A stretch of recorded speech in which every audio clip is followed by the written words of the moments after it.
Hi, I'm Bob Acton, the host of the Color in Ceramics podcast. Before we get to today's guest, I want to share something I built specifically for artists like yourself.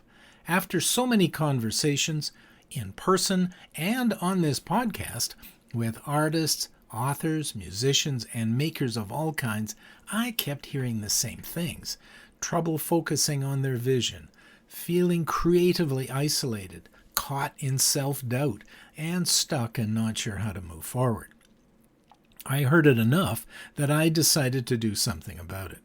I created the Creative Momentum Lab, a series of short, affordable courses designed to help creative people move through those barriers and get back to the joy of making. And that's really why we're all in it in the first place.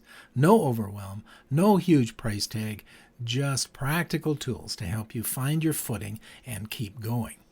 The first module is all about getting clear on your artistic direction, figuring out your creative core, determining what's pulling you off track, finding your focus again, and stepping back into your creative zone. To make sure it's exactly what people need, I'm opening a small group called the Momentum Makers. It's free and intentionally small, and I'd love to have some Color and Ceramics listeners in it. The purpose of the group is for the group members to help shape the program and get free first access to the courses when it opens. I'll open the group in the next week. If that sounds like you, head over to bobactonceramics.com/CML. That's bobactonceramics.com/CML to put your name in, and I'll reach out to you individually and personally. I'd love to see you in there. All right, let's get to today's interview.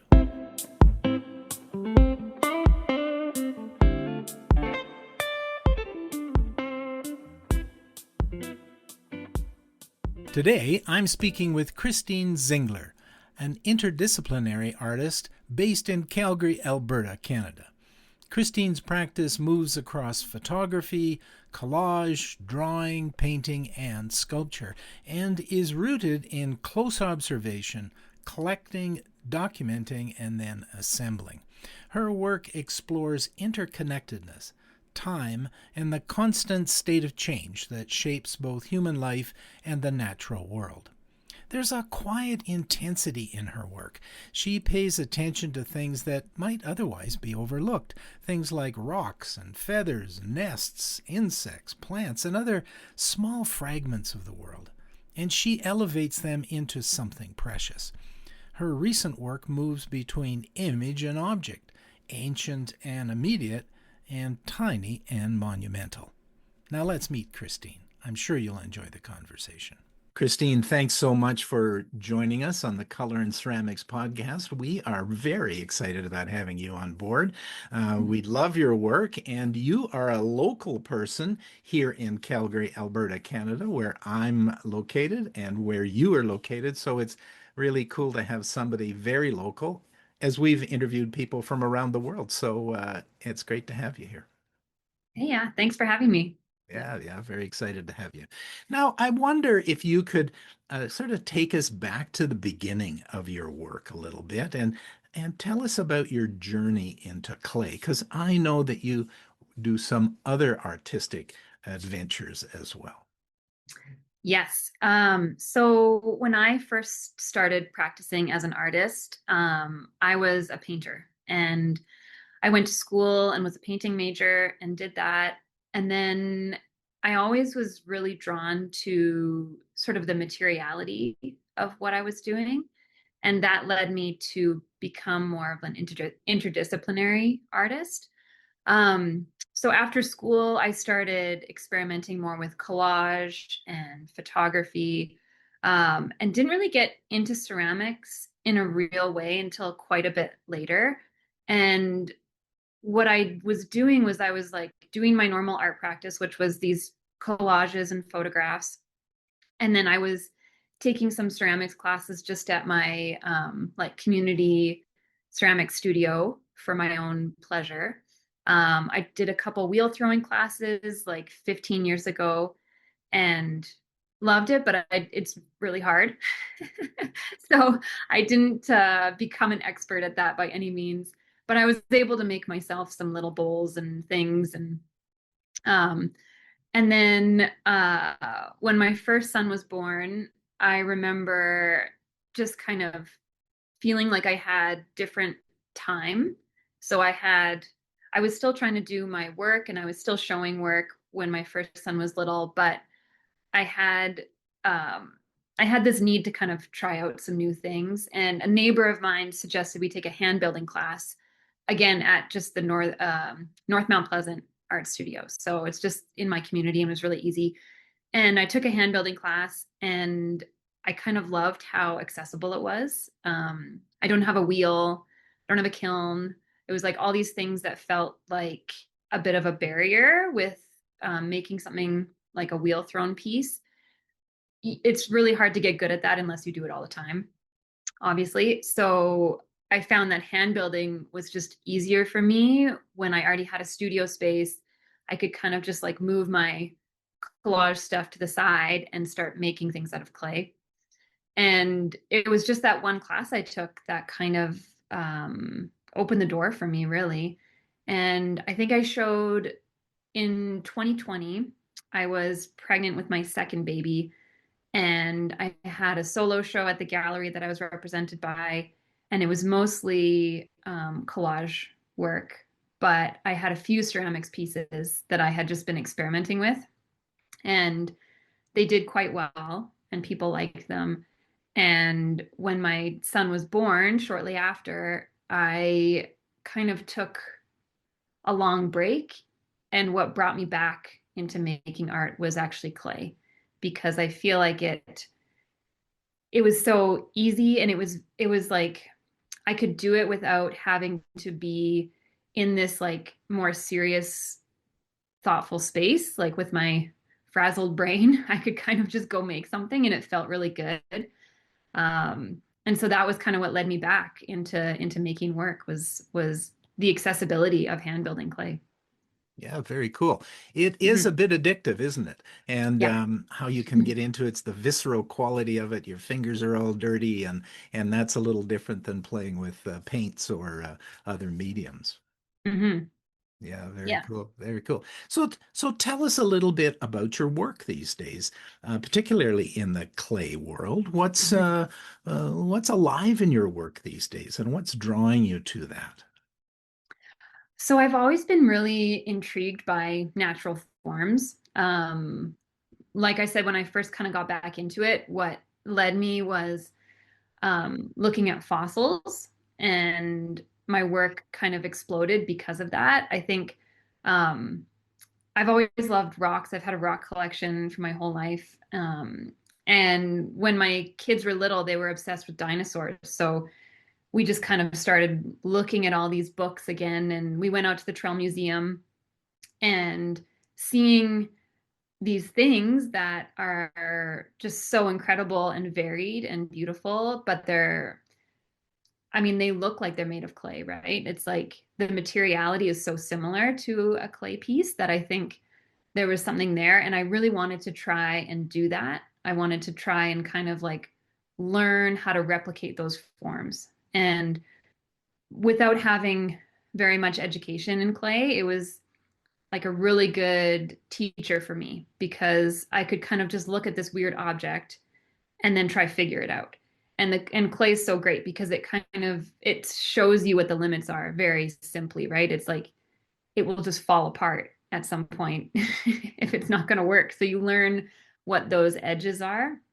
Um, and I think I'm still working like that. I feel like I'll still be led by something I've seen out in the world, and it's usually a natural object or phenomenon, and it's this kind of desire to capture a bit of that essence, or like what is happening here? Can I make something that somehow gives you the same feeling as this weird thing that's impossible to recreate? Hmm. Yeah, Yeah. I know what you mean. I really like getting connected to nature myself. That's really important to me. And last year I was down camping in the southern Alberta region and found some fossils that are like over 90 million years old. I mean, it's crazy Yeah. to think about it, right? And Yeah. really that gives a real connection to not only the surface and what we might want to create with it, but also the history and the and clay really has a history too with mankind that I mean we've Mhm. been messing with clay for thousands of years, haven't we? Yeah. Yeah. I think that's one thing that keeps me kind of coming back. And I never really thought about that consciously at the beginning, especially because I just make vessels. And it was kind of by accident um, that I was just doing this, but now I can't stop. And I think part of it is this like they have such a power because there's such a huge history there of humans needing to put something into a vessel, like water or food or whatever. It's like this object that's so familiar and easy to relate to. Yeah. Yeah. Now, I heard you say I just make vessels, um, and um, and I think your vessels are pretty cool. So I wouldn't put them in the just make vessels category. But you know, your recent work down at one of the galleries here in town really intrigued me because in lots of ways, the surface of your work really does connect to the earth, right? It's not perfect. It's not super shiny glazed stuff that we often see with pottery. So I wonder if you could talk a little bit about your work to give people a sense of your vessels and what you're working on these days. Because, of course, this is an audio only podcast, and we do want people to go to your website and check out your work. But people also have to imagine, and I think that's a bit of the magic of this podcast, that people have to imagine your work. So tell us a little bit about your work, about the color and surface that you use with your vessels. Sure. So my most recent show was at the Esker Foundation, and what I did for those pieces was I was looking towards wasp nests as inspiration, and in that sort of um, in that sort of space, I was thinking about these very subdued palettes. And wasp nests, the ones that we have here in Calgary, anyways, are always gray. And how the wasps make them is they collect wood from either trees or fence posts or things like that. They chew it up and then they spit it out. They're actually like, in a sense, they kind of build it with like hand building a coil pot because they just spit out little rows and then they add more on top of that. So you get this really wonderful sort of circular quality that happens that you see all the layers as they go. And I wanted to kind of explore that in different ways. And so the pots that I made there, they're all varying shades of gray. And I only used two clays to make them. So I did um, this one white stoneware and then this other sort of like speckly gray stoneware. And every single piece in that show was a different mixture of that. So some of them I just used the gray stoneware on its own, and then I would kind of carve into the surface of it, and I made different slips of different sort of ratios of the two clays so that I would get like very light grays or darker grays, things like that.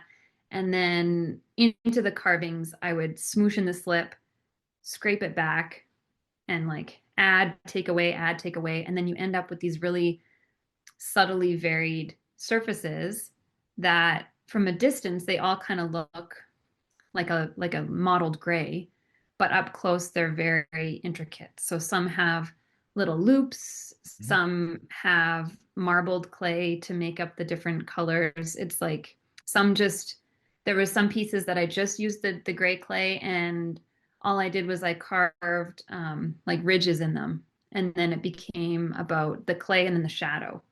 So they were all quite subtle, but I feel like it gave me a really great framework to explore those surfaces because I had this sort of like rigid parameter to work within.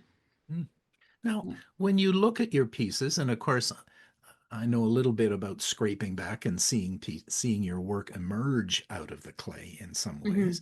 Hmm. How how do you decide when it's right for you versus when the shapes or the forms that you're using just don't work? Like, what's that? I don't know if you can articulate that, but how do Yeah. you get to that point? I think I've described it before as like if the closest it looks to like a rock or like something that somebody dug out of the ground, the happier I am. Okay. So I think like leaving space for those imperfections. And for me, because I'm learning, like I kind of taught myself how to make these larger vessels. Um, I think it's this like when you're trying to make something, I think for me anyway, I'll try to make it perfect and I will strive for perfection, but then at the exact same time, I don't care about perfection at all. So it's this balance of like reaching for something and then also just like letting go of it at the same time. That I think when so I don't know if it's like a feeling of like, oh, that's good, that's not good. It's like with clay, it kind of tells you what it's going to do. And then it forces you to almost like build a relationship with this thing that you don't know about because you didn't really know what you were doing in the first place. Yeah, I think I know what you mean. But Yeah. you know that in some ways uh, could lead to some anxiety. You know, when I hear the word perfection, then I think then the not having perfection can create some stress for people. Do you experience that, or how do you deal with that when you're doing this perfect but not perfect form? I don't know. I don't know why. When I was a kid, I would get so upset if things weren't perfect. Um, but now I just truly don't get stressed out at all about it. It doesn't bother me. Like I think I kind of love the mystery of the material because it will crack sometimes. And if you push it too far, it's going to do something weird. And I kind of love when that happens. Like it feels like more of a collaboration, I guess. So I kind of decided early on that I think that's why I stepped away from the wheel because with works made on the wheel, I felt like it had to be perfect in like the normal sense of that word, you know? Um, and then with hand building, it was like always a little bit wonky. And so it was like either I would accept that or I just wouldn't do it at all. But I love it. So yeah, I don't get stressed out at all. It's like, oh, that looks weird. What am I gonna do to make it feel good, you know? Yeah, yeah, absolutely. Well, I guess in some ways, the perfection is when you're doing something to the material, like on the wheel, versus when you're doing it with the material, like in hand building. Yeah, yeah. Yeah. Yeah, and I think I'm sure there's like I think once you get into wheel throwing, I'm sure there's like a that feeling as well. I just didn't give it Yeah. enough of my time to get to that point there. Yeah, yeah. Well, you Um, got to find something you love, right? So yeah. that connected with you. Now you also have a big nature theme to your work, and I wonder if you could talk about how you pick what you want to work on, because nature is so broad. There's so many beautiful things within nature. How do you do that? Like, what's the how do you recognize a direction or something that's worth committing to for you? That's a good question. I think I've always been attracted to these sort of little forgotten bits. So, like, I think, and even in my like collage work, I would use like little bits of things that I swept up from the backyard and layer them into my collages. And it was like sort of like noticing how beautiful these little bits of compost are.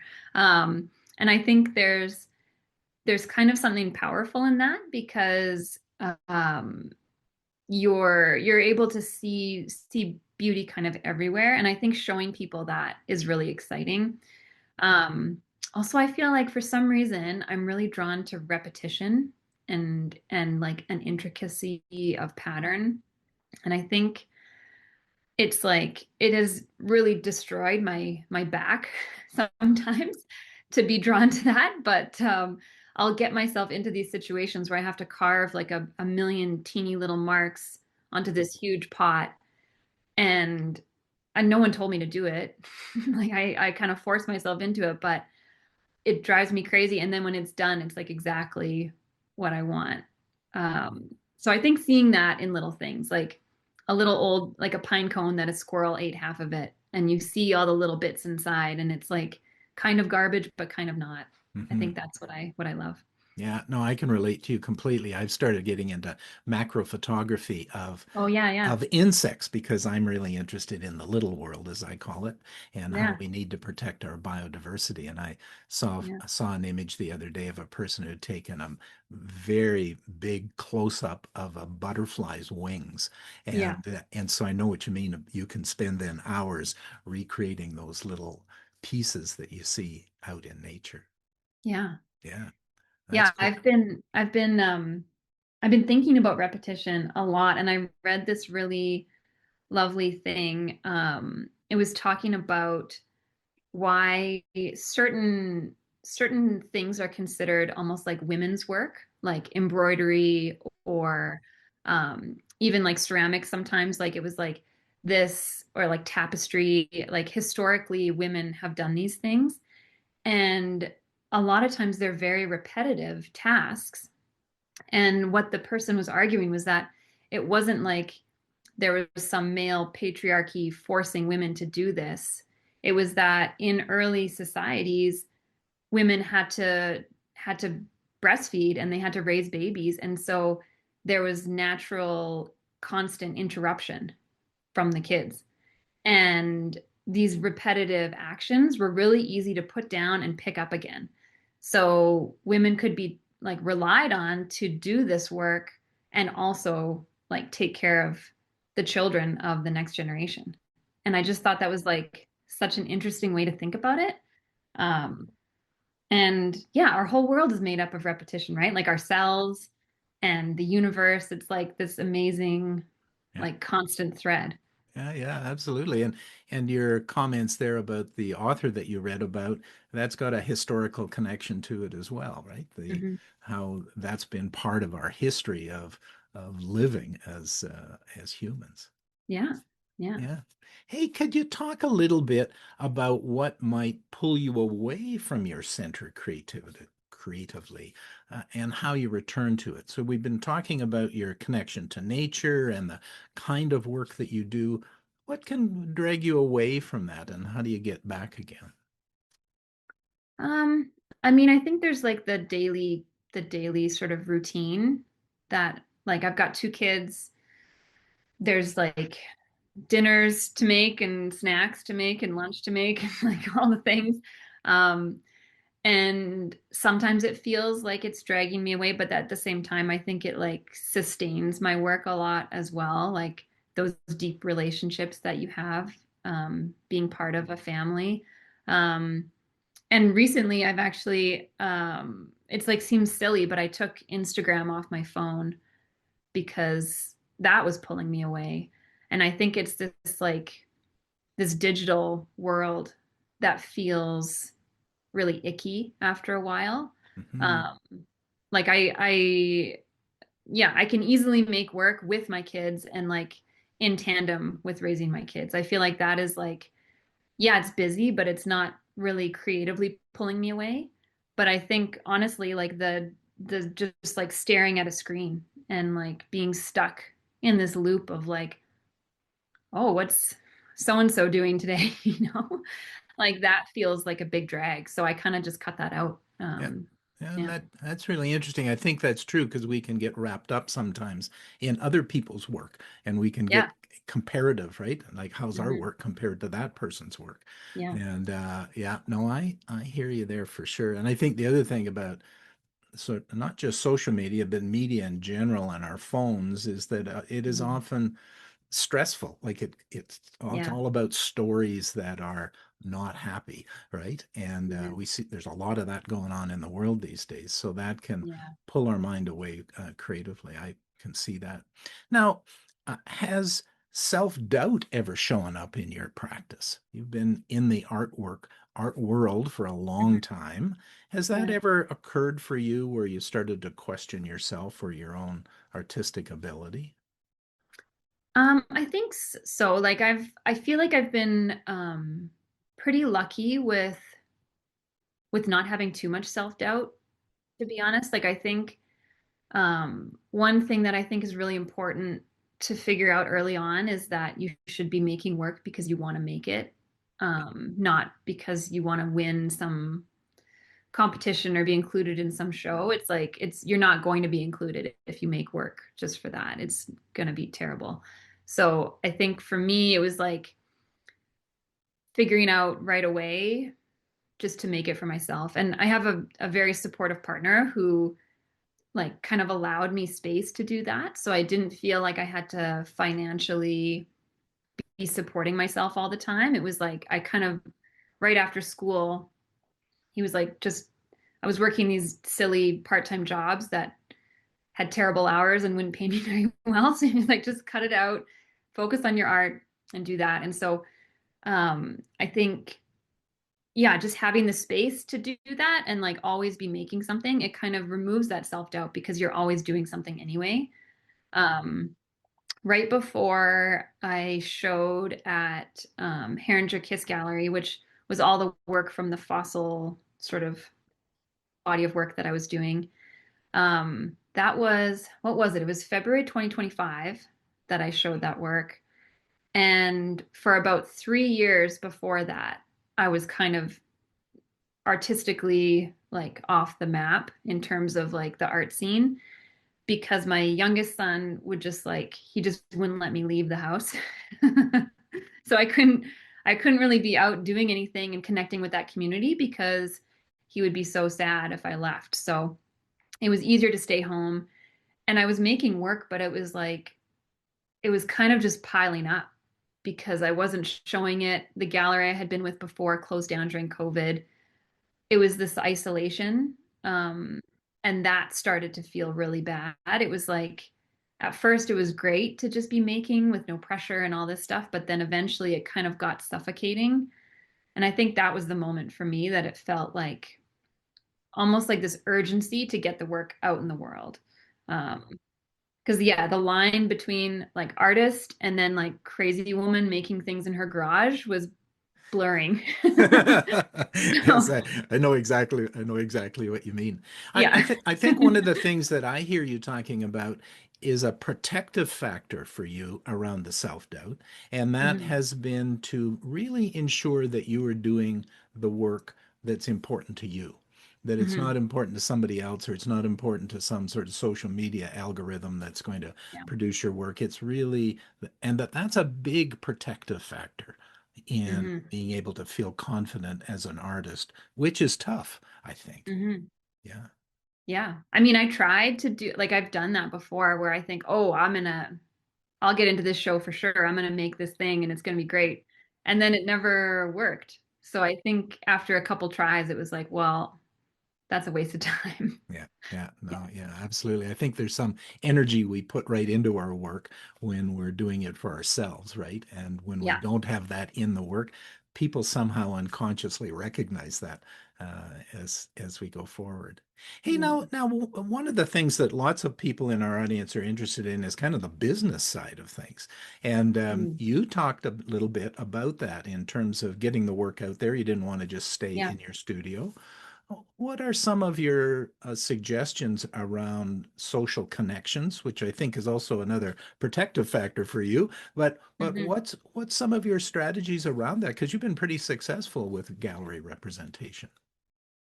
Yeah, and I think that came from just putting myself back in the community. So I think if you want to show your work at a gallery, you should go to the openings of that gallery.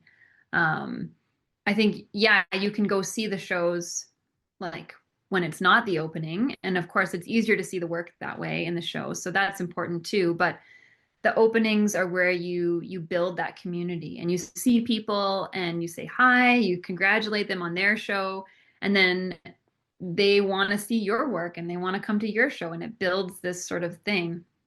And then I've also been very like open with studio visits. So within it was probably like about like a year, 6 months-ish, that I was like, okay, it's time to get this work out there. And so I just started inviting everybody I knew in the art community to my studio, to come and see what I was doing and give me feedback, or like hopefully want to show it in their space. So I was inviting, and I knew people from before, so it was easier for me because like I went to school here. I was in the community here for a while, so I could kind of call people and be like, "Hey, remember me? Do you want to come over?" Yeah, yeah, yeah. um, but yeah, I think even if you don't know anybody, if you're in a new city, you can go to these places, and curators are really happy to do studio visits. That's their favorite thing, from what I've heard.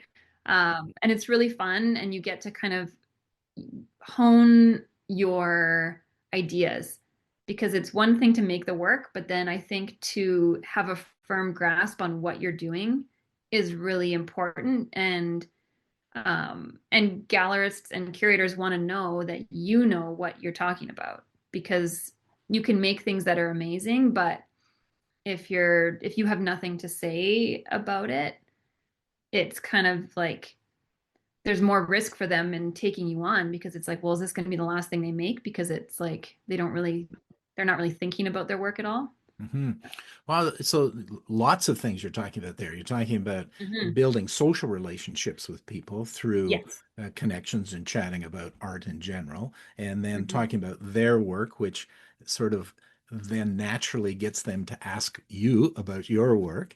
And Yeah. you've created this methodology of having people come to your studio. Now, do you do that in some formal way that you put on an event on a Sunday afternoon and invite everybody to come, or do you do it more informally, one-on-one, to have people come to your studio?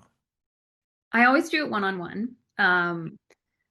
Like I think my studio is not huge. It's nice and like decent size, but it's not like, to have an event would be tricky because it's in my garage. And so it's like half my studio and half my husband's wood shop. So it's like not really an event space. Yeah, um, but I think also you can't, like, again, it's like, then it's like having an opening, right? You're not really looking at the work. It's hard for people to have like a real conversation about it when there's 20 other people there. So I think for me, it was important to have like one person at a time or two people, but I always set up the space differently than when I'm working. Like I'll clean it up. I'll arrange everything kind of how I want it to be, right? And then it's yeah, easier to sure. see stuff. So it's informal, but it's also like on purpose. Yeah. So you're preparing for the visit Yeah. from a person that you want to have. I'll call it more of an intimate conversation with, rather than Yeah. something more superficial where there's a whole bunch of people around. Yeah, of course. Yeah. Yeah, yeah, that's very cool. Now, we always ask people on the show about a bit of advice that they might have for a person emerging in their artistic practice. What Mhm. what advice might you have for somebody along that line? I think my advice would be to just figure out what you're interested in and follow that. So I think like I remember being in art school, and um like I was always kind of like an overachiever in school. So when we got projects, and especially in the painting department, it was like we had to reproduce like a Renaissance painting as closely to perfect as we could. And I could do that, and I was good at that. And it felt like it felt like a success, but then at the same time, it has nothing to do with what you're interested in. And so I think you can go down that road only so far until you're like, well, this is just a school project. This is not really anything. And I think for me, like my best work has come from just kind of doing what I want to do, and like following things I'm interested in, and like letting it be led naturally, and then allowing myself to make work in response to that. Hmm. Yeah. Yeah, yeah. Finding your creative focus, I guess, I guess so. And in a like way. not being too I think not treating it as like I feel like creative focus almost implies like it has to be something good, it has to be this like great idea in a way. And I think like it can be anything. It can be like if you're interested in like, I don't know, collecting stamps or like you really love vacuuming. Like it can be something really dumb, but like maybe that is like what leads you into a new idea and you can kind of like creatively follow something. I think it can be you can be led to great art through anything. Yeah, yeah. But really, the thing that you're talking about is what's really important in your heart, and Yeah. that you need to recognize that, pay attention to that, and then allow yourself to follow that path in Mhm. whatever art methodology that you want to get into. Yeah, exactly. Yeah, that's awesome advice. Hey, thank you so much for joining us today on the Yeah. podcast. This has been really enlightening, and it's been a joy to meet you. And I hope people around here in our city in Calgary get a chance to meet you and maybe one of your studio visits, but at Yeah. some of your work out in the world. And I really would encourage everybody to go and check out your website and to find you and enjoy your work. So thank you so much for being here. Yeah, thanks, Bob. This is so nice.